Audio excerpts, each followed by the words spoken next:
क्या नाम है जी आपका? हर्षाली पाटिल। जी कहाँ से आए हैं आप? मैं पुणे महाराष्ट्र से हूँ।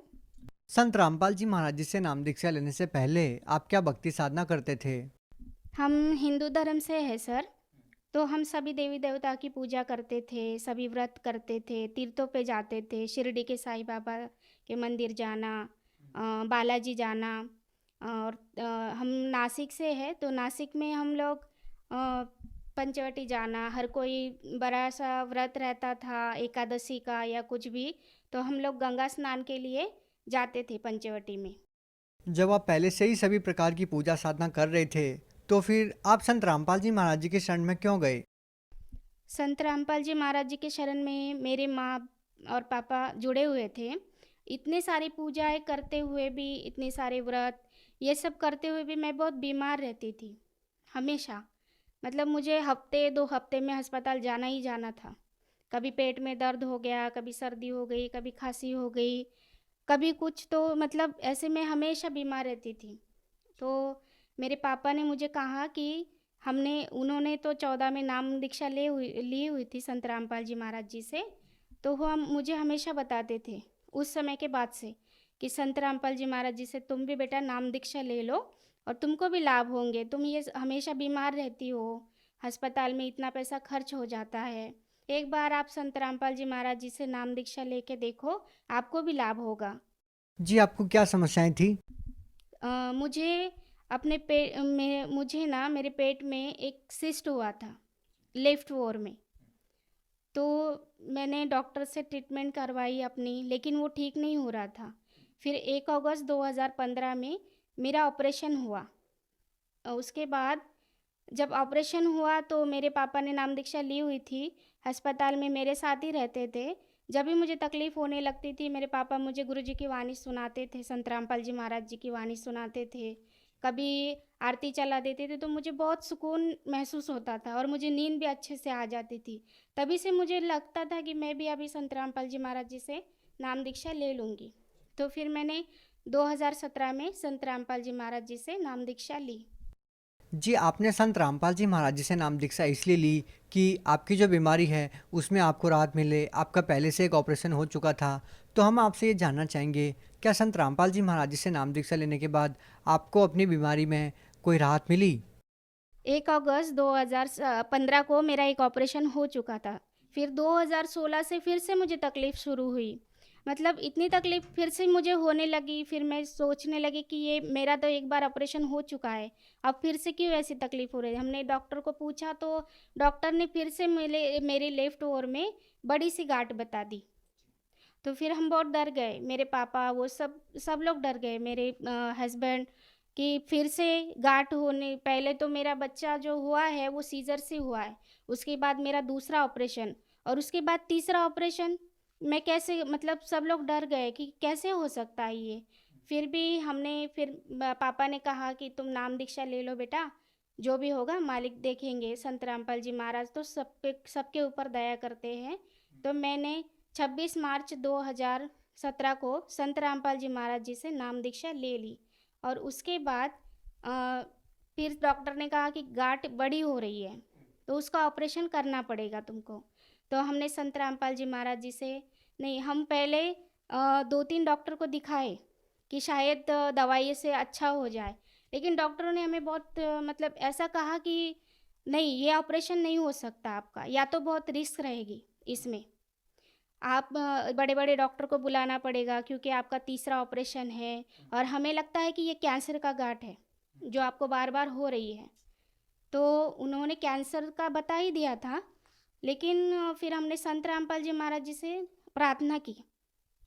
तो प्रार्थना में परमात्मा के ऐसे आदेश आए कि बेटा अच्छे से डॉक्टर को दिखा के आप ऑपरेशन करवा लो, परमात्मा आप पर दया करेंगे। तो हमने अच्छे से डॉक्टर को दिखा के हमने ऑपरेशन करवा लिया। तो मेरा लेफ्ट ओर और वो गांठ निकाल दी डॉक्टरों ने। लेकिन उसके बाद मुझे केमो का इंजेक्शन देना शुरू कर दिया। तो ये वो क्या कैंसर की ही गांठ थी और केमो का इंजेक्शन देना शुरू कर दिया। जैसे ही मैंने 3 इंजेक्शन लिए और मुझे बहुत तकलीफ़ होने लगी, मेरे बाल गिरने लगे, मुझ में इतना वीकनेस आ गया था कि मैं उठ भी नहीं पाती थी। बिल्कुल मुझे हाथों के मेरे छाले जैसे निकलने लगे, सब स्किन निकलने लगी। तो फिर से हमने परमात्मा से मतलब संत रामपाल जी महाराज जी से प्रार्थना लगवाई। तो मैंने तो कहा गुरुजी से कि अब तो परमात्मा आप ही हो, मुझे अब कोई दवाई ये सब नहीं खाना है।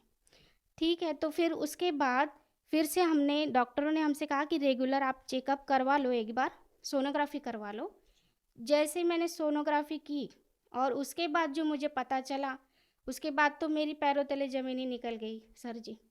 क्योंकि उसके बाद जो कहा डॉक्टर ने कि आपका लेफ़्ट ओर तो निकाल दिया गया है, आपकी गाँठ भी निकल गई, लेकिन फिर से आपको राइट जो ओर है आपकी, उसमें इतनी सारी गाँठें आपको आ रही है कि आपको अभी सीधे आपकी बच्चेदानी निकालनी पड़ेगी।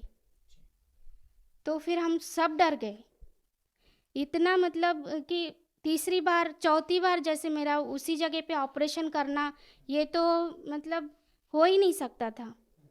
तो फिर हमने संत रामपाल जी महाराज जी से प्रार्थना लगवाई और फिर मैंने संत रामपाल जी महाराज जी से मन ही मन कहा कि हे परमात्मा, आप ही परमात्मा हो, आप ही सबसे बड़े डॉक्टर हो इस पृथ्वी के। आपके सिवा तो कोई डॉक्टर है ही नहीं हमारे लिए। हम आपके बच्चे हैं, आपकी शरण में आए। आप मुझे आपको जैसे भी रखना है मालिक, आप ही रखो। तो फिर मैंने दवाई वो सब बंद कर दिया। मैंने किसी भी डॉक्टर को नहीं दिखाया उसके बाद। फिर मेरा जो 1 अगस्त को ऑपरेशन हुआ था 2017 में, मुझे डॉक्टर ने कहा था कि आप सफ़र नहीं कर सकती। तो सर जी उस दिन के बाद मैं वो दिन है जिस दिन मैंने संत रामपाल जी महाराज जी से प्रार्थना लगाई और उस दिन के बाद आज का दिन है, आज 4 साल हो गए। मैंने ना तो कोई सोनोग्राफ़ी करवाई है अपनी, ना ही किसी डॉक्टर के पास गई हूँ और मैं आज बिल्कुल स्वस्थ हूँ, बिल्कुल अच्छी हूँ। संत रामपाल जी महाराज जी के दया से मैं बिल्कुल आज ठीक हूँ। हंसाली जी, आपने हैरान कर देने वाली बात बताई है कि जिस कैंसर की बीमारी का ऑपरेशन आपका 2 बार हो चुका था, उसके बावजूद आपको कैंसर की बीमारी दोबारा से हो रही थी और आपने बताया कि संत रामपाल जी महाराज जी ने आपकी वो कैंसर की बीमारी ठीक कर दी। ये सुनने में बहुत अजीब लगती है। क्या वाक़ई संत रामपाल जी महाराज जी ने आपकी कैंसर की बीमारी ठीक कर दी? जी, बिल्कुल सही बात है क्योंकि संत रामपाल जी महाराज ही एकमात्र संत है जो अपने पुराण, बाइबल, अपने जो ग्रंथ है उसमें से हमें सत्य साधना बताते हैं। इसी के वजह से हम सत्य साधना करने के वजह से ही हमारे सारे रोग दूर हो सकते हैं। और मेरा बेटा है सर जी 13 साल का है। वो अब 2 साल पहले उसकी आँखों में अचानक से व्हाइट-व्हाइट दाग निकलने लगे। हमने डॉक्टर को दिखाया तो डॉक्टर ने बोला कि कोढ़ है।